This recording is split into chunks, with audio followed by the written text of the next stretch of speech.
We all use chemicals every day, in our homes and in our workplaces. They are part of our lives. If used properly, they are safe and effective.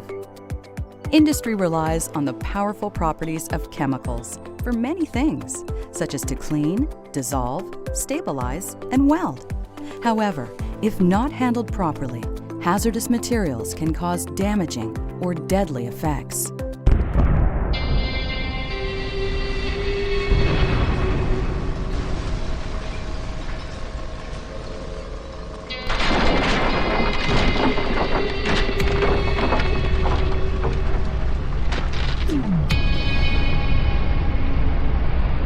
In an instant, your entire world can change.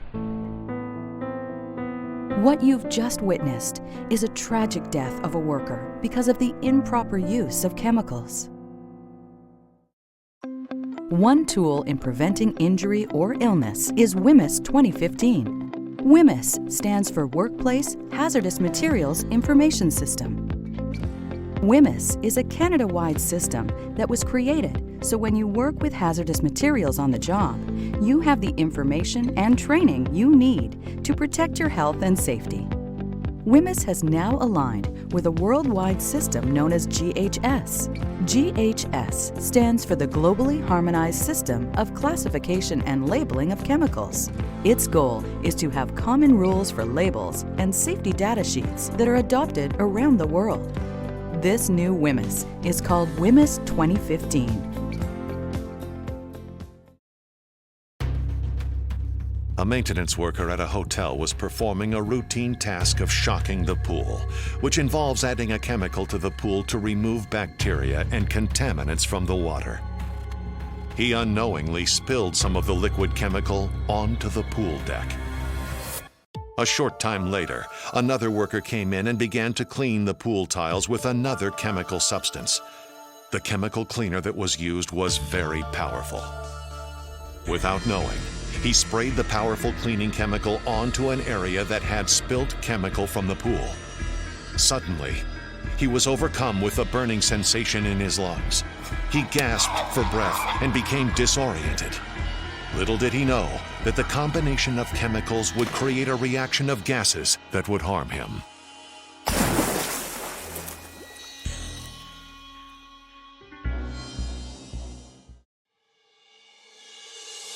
As part of your job, you may handle or be in the presence of hazardous materials, and it's important to do so in a healthy way. WHMIS 2015 is intended to protect you from the hazards associated with chemicals in 3 ways. 1. Labels that come on containers. These include WHMIS 2015 pictograms and other important information about specific hazardous materials. 2. Safety data sheets that offer detailed information on hazardous materials, as well as preventative and first aid measures. 3. Employee education and training to teach you about the safe use, storage, and disposal of hazardous products. As the foundation of WHMIS 2015, these essential components will ensure that every workday is healthy, productive, and safe. Please go to your participant guide now and follow the instructions for Module 1.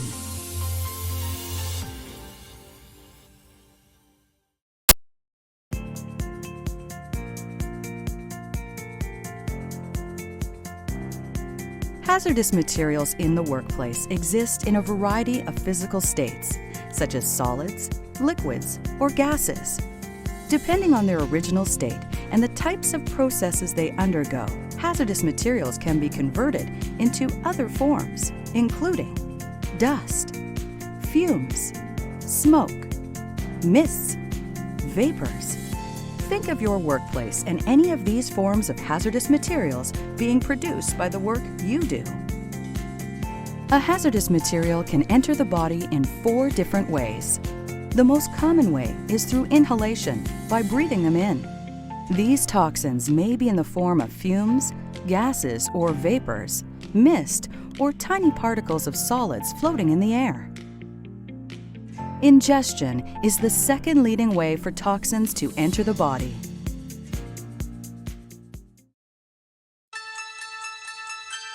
Matt was undertaking a routine cleaning of a lawnmower part. He uses a chemical spray to remove grease and grime. Matt had no idea that when he took a sip of his coffee, he was ingesting toxins without even realizing it. Chemicals can land on food or drinks, which is important to be aware of. Always be sure to eat and drink in designated eating areas. You can also absorb toxins right through your skin or transfer them from your hands or fingernails to your mouth or eyes.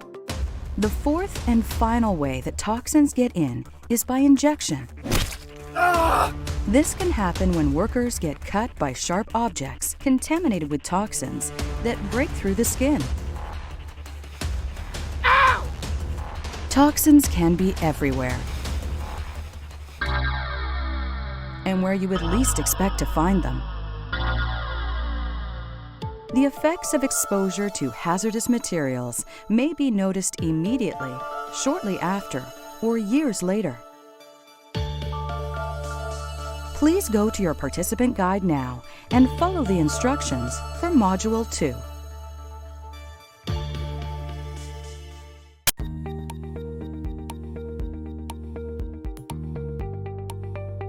In WHMIS 2015, hazards fall into two hazard groups: physical and health. Physical hazards are based on their physical or chemical properties, and health hazards are based on their potential to cause health effects. Within each hazard group, there are several hazard classes. For example, in the physical hazard group, hazard classes include flammable gases and sulfuric acid.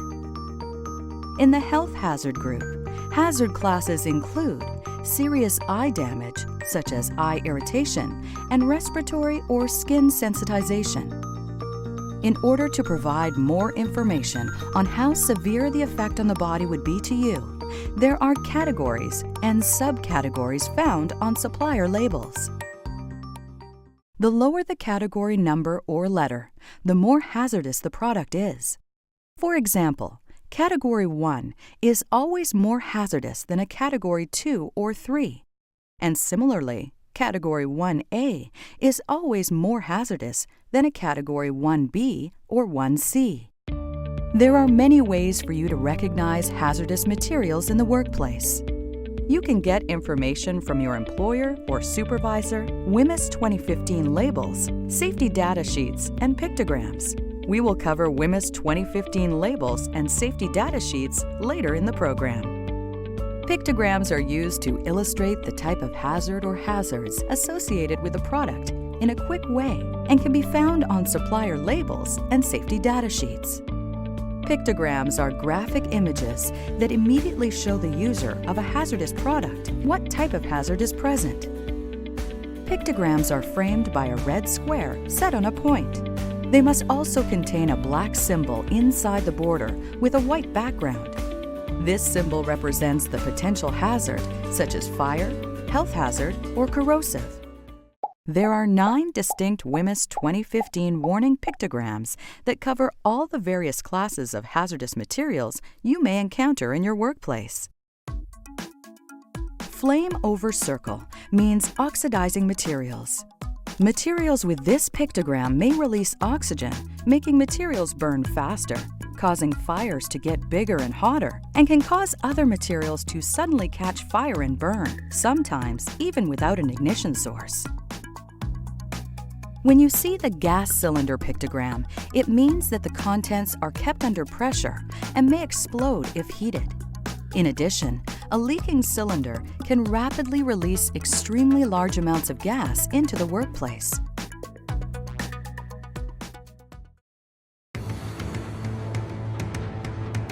A welding supply company is on fire. The business stores hundreds of welding tanks filled with acetylene, a highly flammable gas. The intense heat of the fire is causing pressure to rise in the 130-pound tanks.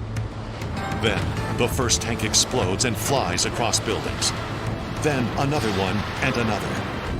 Before long, a slew of flaming projectiles shot hundreds of feet into the air. An investigation revealed that one tank with a defective connector caused it to ignite. 2 workers suffered third-degree burns.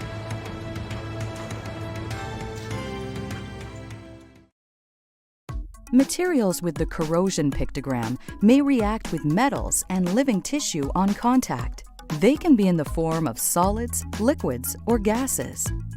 These products can damage or destroy metals, including steel and aluminum, and can cause serious eye damage and skin corrosion. Common corrosives are nitric acid, hydrochloric acid, and sodium hydroxide solutions. The exploding bomb pictogram means that you may be dealing with unstable materials that can cause or increase the intensity of a fire. These materials may be highly reactive, meaning that they may react with either water, oxygen, or physical shaking, depending on the substance, or they could explode. These flammables are in the form of gases, aerosols, liquids, or solids. You will find the flame pictogram on materials that will ignite and continue to burn if exposed to a flame. Types of materials you may commonly encounter at work with the flame pictogram are flammable gases, aerosols, liquids, and solids. All of these materials will burn if ignited by a spark, static discharge, or a hot surface. If you work with materials that have this symbol, the material is flammable or combustible, and you should avoid ignition sources. A metal worker was using a grinder to smooth the edges of a car part. Sparks flew from the grinder. Unfortunately, there was an open barrel of flammable solvent that had been left nearby. The sparks ignited the solvent, and the worker was covered in flames. The worker's body was severely burned.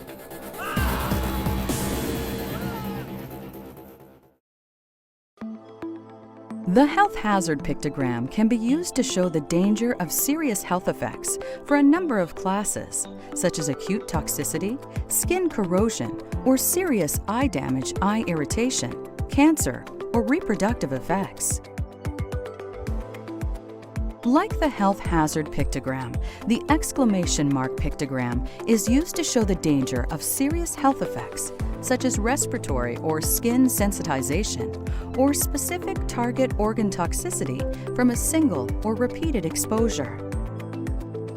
The skull and crossbones means poisonous materials which may cause serious health effects, such as loss of consciousness, coma, or death within minutes of exposure. The way these hazardous materials cause injury is by inhalation, absorption, or ingestion. The biohazardous infectious materials pictogram is the only pictogram not in a red border. Instead, it is round with a black border. This pictogram is used for organisms or toxins that can cause infectious diseases, illness, or death in people or animals. It is usually found in medical and healthcare facilities and agricultural settings. By paying attention to the pictograms that you find in your workplace, you are taking a big step to ensuring the health and safety of yourself and those around you. Please go to your participant guide now and follow the instructions for Module 3.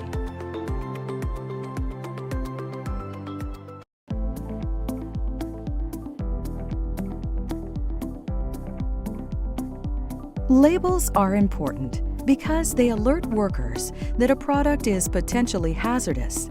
They tell you the major hazards of the product and basic precautions or safety steps that you should take.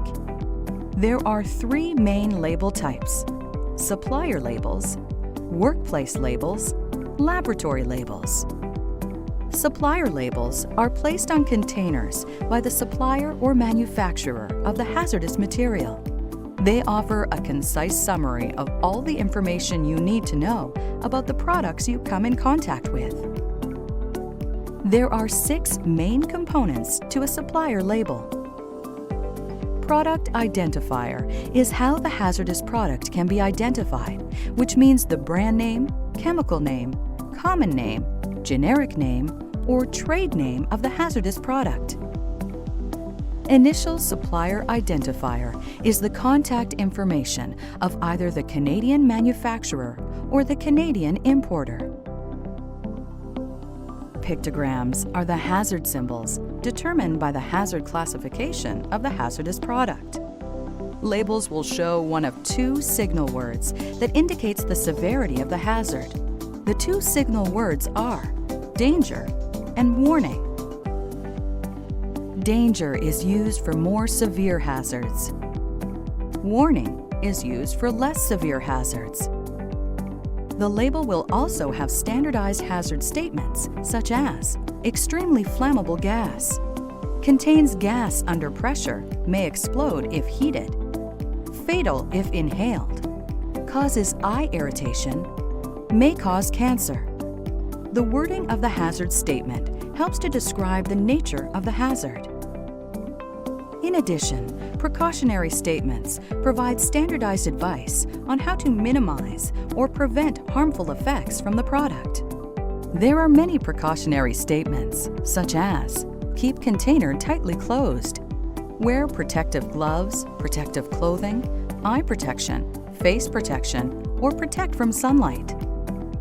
If the hazardous product is always used in the container with the supplier label, no other label is required. Another kind of label that you may see is a workplace label. A workplace label is usually handwritten. Workplace labels are required when you have transferred a hazardous product from one container into another container, which will not be used immediately or may be left unattended. A workplace label is also required if the original supplier label is damaged or missing, or when your company produces a hazardous chemical. The information required on a workplace label is product name, which is the chemical name or number used on the safety data sheet. Safe handling precautions, which describe recommended measures to minimize harmful effects resulting from exposure. Reference to SDS if available. And if you see a workplace label that is faded or smudged or even missing, take action and let your supervisor know. He or she can have a new label made up for you. You'll be doing yourself and your coworkers a big favor. As a maid, Rosa's primary job was to clean the hotel rooms. A maid's work is very demanding, fast-paced, and must be done in a timely manner. The cleaning product she used was commercial strength and very powerful. After cleaning the room, Rosa became very thirsty and stopped for a drink. Rosa was unaware that her water bottle looked identical to one of her cleaning products. To her horror, she had drank from the wrong bottle, ingesting cleaning fluid. It immediately burned her throat and she felt overcome with nausea. If Rosa had been trained on WHMIS 2015, this might have been prevented. She may have noticed that there was a cleaning product that didn't have a workplace label, and therefore, it didn't belong there. The third type of label is the laboratory label. Lab labels must remain on containers until they are empty and discarded. Lab label requirements can also apply to gas cylinders and some piping and valves carrying hazardous materials.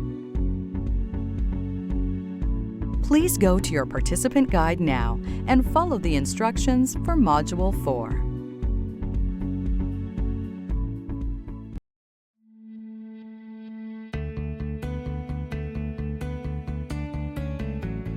A safety data sheet, or SDS, is a document provided by the supplier of the product. It provides more detailed information about the hazardous product than the label does. Employers and workers use the information on the SDS to further protect themselves from hazards. The SDS shows information such as safe handling, storage, and emergency measures. If you have any questions or concerns related to the hazardous products you are using, talk to your supervisor. SDSs must be readily available to everyone in the workplace close to where hazardous products are present. SDSs must be stored in a binder, or they may be stored electronically on a computer. SDSs must be available for every hazardous product in your workplace that is covered by WHMIS 2015. There are 16 parts that make up an SDS. Here, we will talk about the sections that are most important to you. Your participant guide provides more details on all the sections. Section 1, Identification, tells you what the product is and what it is used for. Section 2, Hazards Identification, explains the potential health effects and routes of entry. Section 4, First Aid Measures, tells you what to do if you are exposed to the chemical. For example, if a chemical splashes in your eyes. Section 5, Firefighting Measures, explains what to do in the case of fire and flammability facts, such as the product can cause flash fires. Section 6, Accidental Release Measures, outlines the steps to follow if there is a leak or spill. Section 7, Handling and Storage, explains how to safely handle and store the chemical. Section 8, Exposure Controls and Personal Protection, describes controls to be used and protective equipment that you should wear. Section 10, Stability and Reactivity, explains what makes the substance unstable or reactive and any incompatible chemicals. Section 11, Toxicological Information, describes the potential health effects, like whether the product is an irritant to eyes or skin, or if it might cause cancer or cell mutation. Section 13, Disposal Considerations, tells you how to safely get rid of the chemical. Remember, before you start using a product, be sure you've been trained on the related SDS.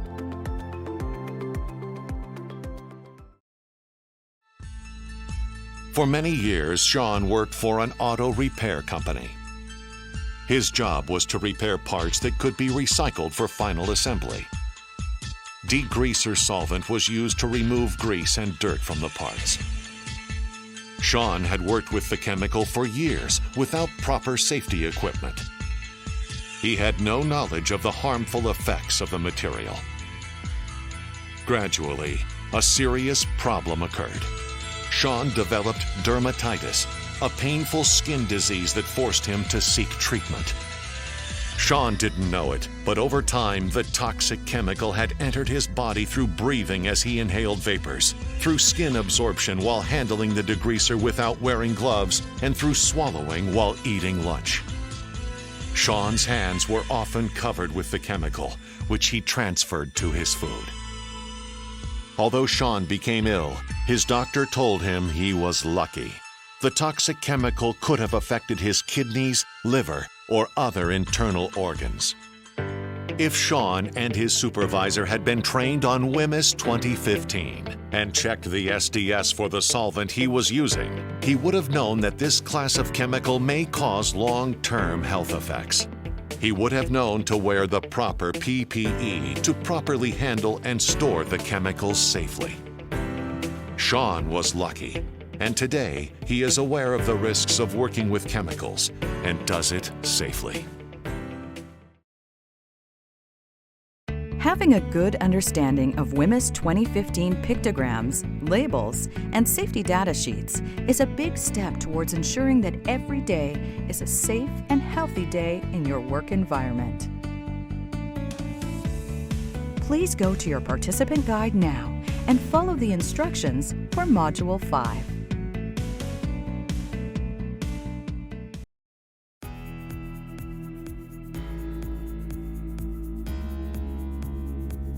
A control is how your employer eliminates or minimizes the hazard to an acceptable level. As you learned in the previous module, SDSs provide instructions on types of control methods to use when working with a chemical, such as what types of personal protective equipment you need to wear. It's always better, if possible, to eliminate the hazard or substitute it for something safer. However, in cases where this is not practical, here are some common types of controls and their effectiveness. Engineering controls use physical or engineering methods to eliminate or minimize the hazard by using, for example, ventilation systems to dilute the air, or by isolating emission sources. These types of controls do not change the hazard itself, but rather reduce your exposure to it. With this type of control method, the hazard still exists, but at least the likelihood of someone getting close to it is greatly reduced. Awareness is another control method used in the workplace. This includes warning systems, such as fire alarms or warning alarms, to alert you when a hazard is present. Administrative controls use administrative or management involvement to minimize your exposure to a hazard.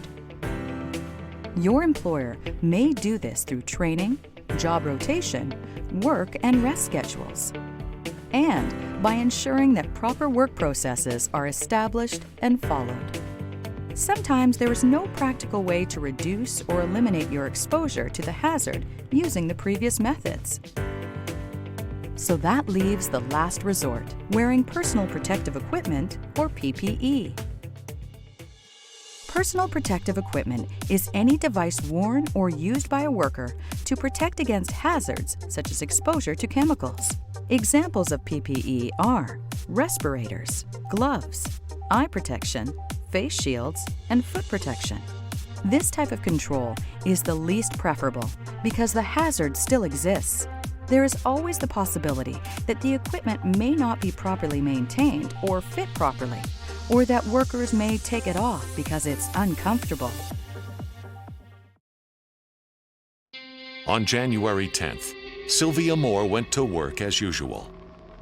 At her workstation, Sylvia prepared to pour nitric acid from a large storage drum into a smaller container.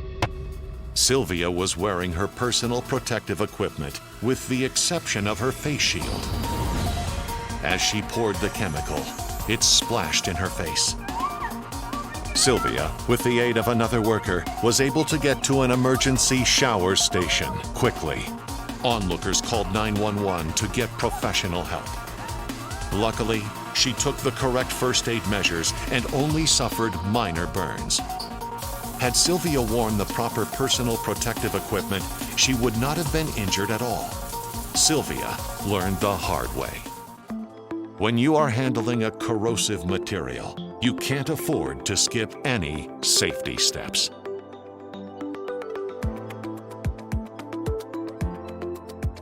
Please go to your participant guide now and follow the instructions for Module 6.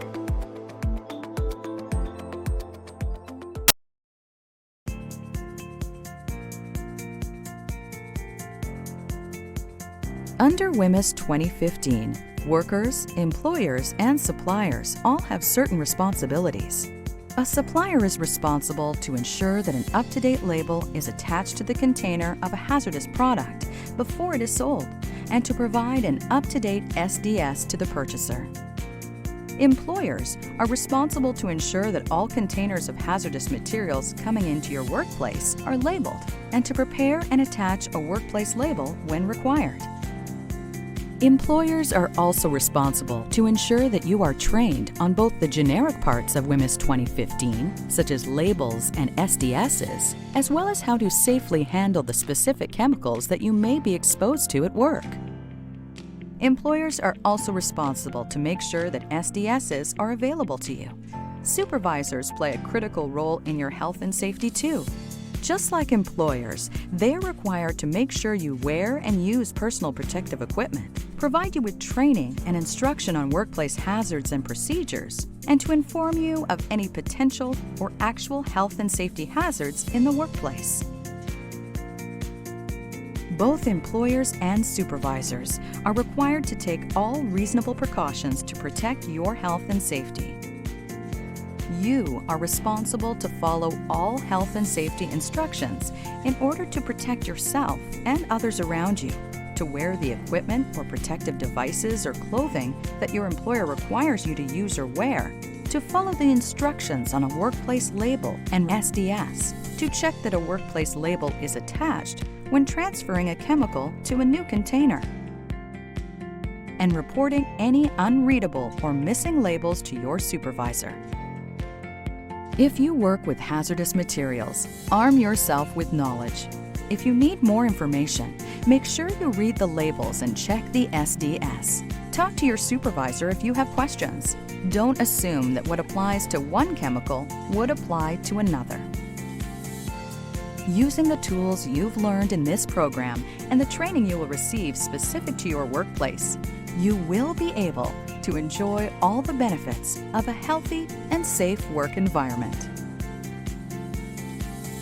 Congratulations! You have completed the video portion of WHMIS 2015 for workers.